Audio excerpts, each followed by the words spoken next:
Aku bisa telepon majikanmu dan aku bisa komplain. Tapi sampean harus tahu resiko saat aku komplain. Makanya aku nanya sama sampean. Sekali lagi, resiko aku komplain ada dua. Satu majikan baik, satu majikan interminit. Apakah sampean siap kalau di interminit? Pulang Indonesia. Paham nggak maksudku? Soalnya aku beda sama staff-staff lain yang agent lain, karena aku akan lebih mendengarkan pada kamu. Tapi ingat, saat aku membela kamu ada dua resiko. Satu, kamu majikan lebih baik lagi, atau majikan akan nginterminate kamu. Makanya kamu harus mempertimbangkan apakah kamu cuma sekedar curhat atau mencari solusi supaya aku bisa mencari majikanmu. Bukan, saya mencari curhat. Curhat Saya saja ya, intinya curhat saja cari ya. solusinya. Oke, curhat saja ya. Oke, ini pertama ya. Jadi aku nggak akan telepon majikanmu karena kamu cuma curhat aja. Yang kedua, saya tidak paham kenapa kamu harus bercerita bahwa kamu punya bisnis online. Kamu harus tahu, bisnis online di Hong Kong, kalau majikan tahu dan majikan melaporkan pada polisi, kamu akan ditangkap oleh imigrasi. Karena Terus aku itu nggak boleh megang HP di siang hari. Kan aku boleh megang HP itu kalau di saat mau tidur aja. Itu peraturan dari semalam dia itu menentunya bukan bosnya aku ya. Terus satu lagi, kenapa dia juga kan punya pembantu. Dia punya pembantunya dia mainan HP tidak masalah, tapi saya main HP yang nggak main HP, nggak selalu main HP kita datang ke rumah dia, otomatis kan ada pembantunya, dia kerja, saya juga harus kerja, dia itu nggak suka melihat saya sendiri duduk gitu loh. Oke, sebentar. Biar kalau aku komplain jelas ya Mbak ya. Oke, pertama, kamu kerja di rumah bobomu, nggak ada masalah. Kamu kerja di rumah anaknya? Enggak, saya kerja di rumah bobonya. Terus? Di rumah bobonya itu kalau kita kan kerja yang namanya pembantu, kita juga nggak usah diajarin lah, saya juga tahu kita kan kerja. Kan aku bangun kan neneknya kadang bangun jam 6, kadang setengah 6, kadang jam 6 nggak mesti. Jadi aku bangun tidur, aku beresin badan aku sendiri, sikat gigi, neneknya kan bisa ngapa-ngapain sendiri. Nah terus aku tanya, setelah itu aku tanya, nenek aku mau sarapan apa, terus dia katanya nggak usah, saya bisa itu sendiri. Ya udah, saya cuma hanya nungguin, cuma nanti setelah selesai makan saya kasih auto dia, ini nanti kalau udah makan, ini nanti aku minum obat ini ya, saya tungguin itu nih dia minum. Setelah minum, nah saya baru kerja semuanya itu yang udah diumumin, semuanya saya lapin tuh ya. Semuanya saya lapin, udah selesai. Nanti kalau misalkan dia datang ke sini, saya harus kerja lagi gitu, muter lagi gitu. Pokoknya dia itu nggak suka melihat saya itu duduk gitu lah, intinya saya tuh harus ibarat kayak mesin lah, harus terus gitu, harus terus kerja. Nah ya mungkin lah saya ikutin apa kemauan dia lah, saya ikutin aja. Nah terus setelah itu kan kadang-kadang neneknya kan setiap hari itu sekitar jam 2 atau jam 3 kan ke rumah mantunya. Nah mantunya itu punya pembantu, kalau dia lihat saya duduk, dia tuh nggak suka gitu, kamu tuh jangan di sini tuh, jangan duduk, kamu tuh kerja gitu. Nah terus kerja, rumahnya terkecuali rumahnya besar sekali, dia kan punya pembantu gitu. Saya harus ikut bantuin gitu. Oke, sekarang yang jadi masalah di kamu kerja di rumah nenek yang tidak berhenti atau yang bantu kerja di rumah anaknya yang tidak berhenti? Jadi aku harus satu-satu Mbak? Dua-duanya gitu loh Miss.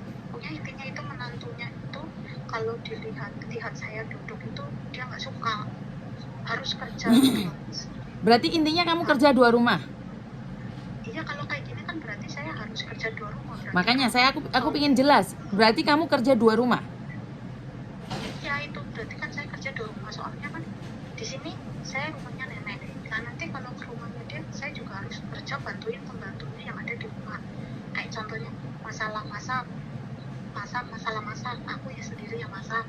Terus kemarin waktu itu kan ada komplainan, dia bilang katanya aku nggak mau belajar masak, sedangkan waktu di saat itu di rumahnya nenek ini di sini saya terus yang masak, cuman hanya yang saya baru datang kan, otomatis saya datangnya kan sore, otomatis kan saya belum tahu cara-cara dia, maksudnya pemasakannya dia kan berbeda dengan sama majikan dulu yang aku kerjain. Jadinya saya cuma liatin.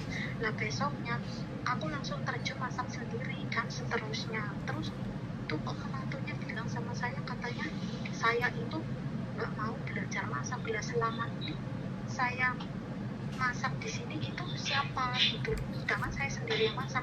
Terus kedua, waktu itu kan komplain ke agent kan, katanya saya itu nggak punya sopan santun, ini malah neneknya mau kabur lagi. Ya udah dulu Miss, ini Hah? apa, nanti saya telepon lagi, neneknya mau kabur Mau kabur? ya, dia mau pergi, kalau pergi tuh nggak ngomong-ngomong. Oke, olah, Udah, oke. makasih. Oke, apa-apa. Iya, iya, terus jadi dilanjut.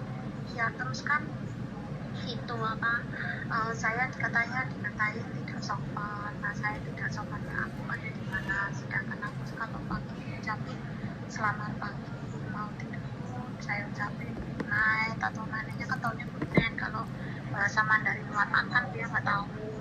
Terus ya selalu kayak gitulah, intinya mau makan pun saya panggil Nana, mama makan, aku kan manggilnya mama, mama makan gitu.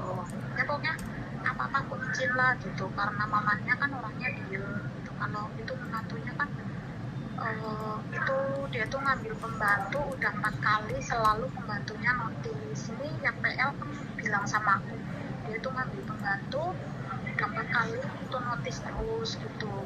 Terus dalam hati saya pantesan aja, apa, pembantunya selalu notis, mungkin ya kayak gitu mungkin lah, rewel gitu atau gimana ya. Tapi memang rewel banget sih pembantunya juga, sama ya di PL itu sama harus muter gitu, pokoknya nggak boleh melihat ada orang duduk gitu, sama kayak aku juga di situ gitu.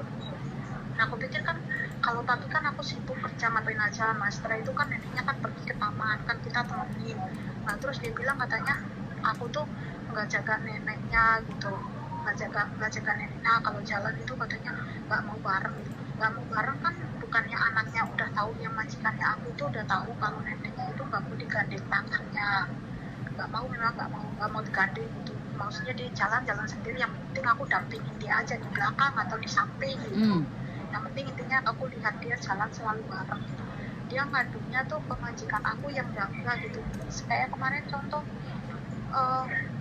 di saat dia bilang ngomong sama aku kayak gini, otomatis kan aku sampai, ya aku dibilang enak, ya enak lah ya Miss, kayak Miss juga katanya tuh sini kamu di sini, kamu harus setiap hari tuh baca buku ini. Terus aku bilang kalau maksudnya harus melihat buku ini, dia kan beli buku catatan masakan kuah-kuah buat neneknya. Nah, kalau saya setiap hari lihat buku ini, kerjaan saya kan banyak, otomatis saya harus kerja gitu. Pokoknya kamu itu nggak boleh megang HP gitu. Kamu boleh megang HP-nya nanti kalau mau tidur gitu. Terus aku jawab, ya oke, bos, aku tak gitu aja. Terus dia bilang nggak suka jawaban aku, bilang kan aku kelewatan batas ngomong bos gitu. Aku terbiasa ngomong sama majikan dulu bos, jadi aku bilang iya bos gitu, tapi aku sambil senyuman gitu. Terus dia nggak suka, katanya aku nggak mau lihat muka dia, kalau orang sini kan kalau dia lagi ngomong aku liatin muka dia disangka aku melawan, jadi aku menunduk gitu.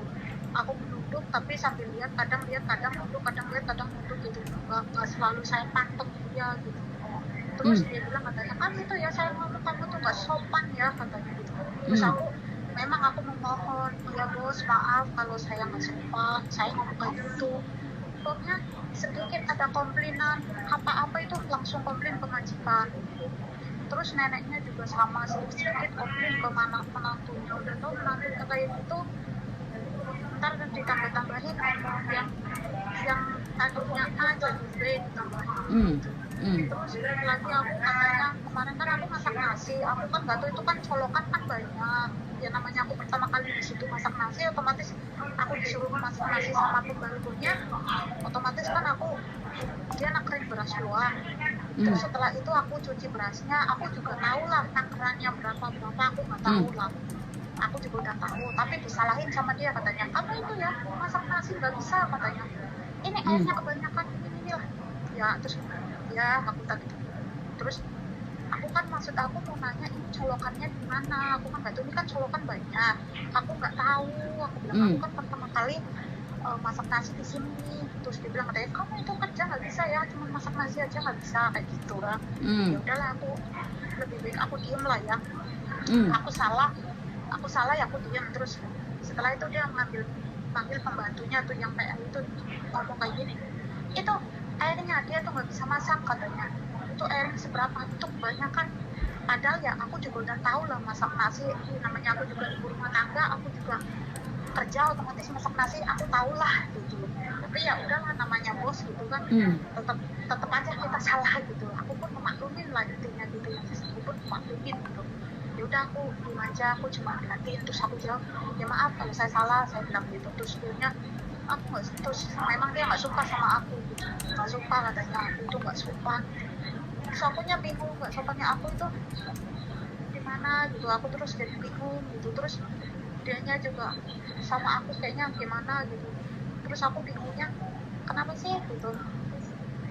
Dia sama aku kayak gitu banget, kayak contohnya kayak nggak suka lah intinya, nggak suka sama aku kalau aku jaga mamanya gitu. Aku tahu kalau aku di sini, aku menyadari aku baru lagi adaptasi gitu, aku harus sabar gitu. Ya memang aku ya sabar, tapi kalau di saat sabarnya itu saya jujur nggak sanggup nih kalau kata dalam satu malam itu saya tidak boleh megang HP gitu, aku nggak sanggup gitu megang HP-nya nanti malam, sedangkan malam kan tidurnya malam, kadang neneknya kan kadang jam 9, jam setengah 10 baru tidur. Itu saya baru boleh megang HP. Terus kemarin contohnya aku kan jalan bareng sama nenek, jauh rumahnya nggak tahu di mana, aku pun nggak pernah namanya kerja di sini, cuman liburannya di daerah hanya jalan-jalan aja, jadi kan aku nggak tahu. Diajaklah sama neneknya ke rumah neneknya yang jauh sana. Nah terus baliknya mampir ke pasar Jumat tuh. Nah setelah itu HP-nya aku tuh kecopetan nih. HP-nya aku kecopetan terus hilang. Terus aku kan nggak bisa lapor, di dalam HP aku tuh ada e-bankingnya gitu loh, ada e-banking bank BNI, itu ada duitnya. Nah saya mau ngomong pun saya merasa nggak enak sendiri karena saya baru adaptasi, mau laporan bank pun aku nunggu nanti sampai hari Minggu karena aku sadar diri aku di sini adaptasi beda dengan majikan yang kemarin gitu. Jadinya aku mau lebih baik aku diem, HP udah hilang ya udah. Untung ini kan aku dikasih majikan yang lama, dikasih iPhone. Tapi kan iPhone ini aku nggak bisa menggunakan, susah untuk menggunakannya, itu susah gitu loh. Di orang biasanya aku pakai Samsung dan lagi iPhone kan susah, ribet gitu loh guys, ribet akunya gitu.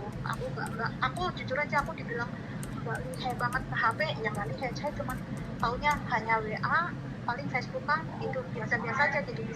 Kayak contohnya dia sampai pengen tahu profesi aku, maksudnya aku kan sampai Facebook juga dia pengen tahu Facebookan gitu. Terus aku kan bilang iya aku Facebookan, aku TikTokan, aku ini gitu kan bilang ya aku punya TikTok. Aku akhirnya kan aku tadinya nggak jujur kan, harus jujur gitu kan guys. Iya aku punya TikTok, iya aku punya Facebook, iya aku punya WA di HP aku ini ada 2, satu untuk khusus untuk majikan, aku bilang gitu. Yang 2 ini ada bisnis aku, aku bilang gitu. Kamu bisnis apa, ditanya gitu kan. Saya bisnis pakaian, pun di Indonesia aku punya bisnis, saya di sini jalankan lewat online, aku bilang gitu, saya jelaskan. Terus dia bilang dia takutnya saya bawa barang-barang ke rumah majikan. Itu enggak, saya nggak bawa barang ke rumah kamu, saya tuh semuanya tuh lewat online, orang beli saya ngambil di tempat ekspedisi, langsung saya antarkan kalau di saat aku libur.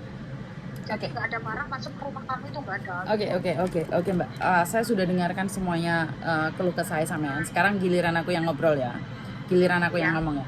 Oke, sekali lagi semua anak-anak yang telepon aku ada rekamannya. Jadi jangan tersinggung kalau aku rekam. Kenapa? Aku sering kali dapat komplainan anak pelin-pelan. Paham nggak maksudku? Apa yang dia katakan itu selalu pelin-pelan.